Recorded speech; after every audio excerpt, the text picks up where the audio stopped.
கரூர் சம்பவம் நடந்ததுக்கு அப்புறமா பல மாசங்கள் கழிச்சு எலெக்ஷனுக்கு முன்னாடி திரு சவுக்கு சங்கர் உட்பட பல பத்திரிகையாளர்கள் இந்த மாதிரி ஒரு ட்வீட்டை போட்டிருந்தாங்க.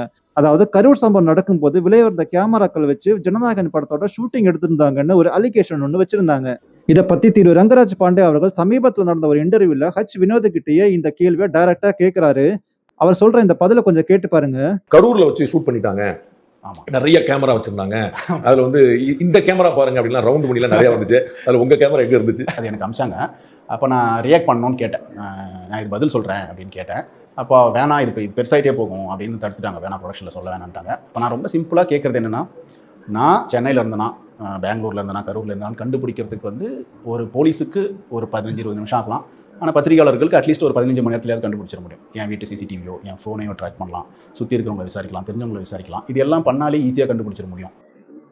அவர் இல்லாமலேயே, அதாவது வினோத் அவர்களோட பிரசன்ஸ் இல்லாமலேயே அவரோட அசிஸ்டன்ஸ் இந்த படத்தை ஷூட் பண்ணிருக்கலாம்னு ஒரு அலிகேஷன்ஸ் இருந்துச்சு. அதையும் ரங்கராஜ் பாண்டே அவர்கள் கேட்கிறாரு. அதுக்கும் கரெக்டான ஒரு பதில கொடுக்குறாரு. கேட்டு பாருங்க.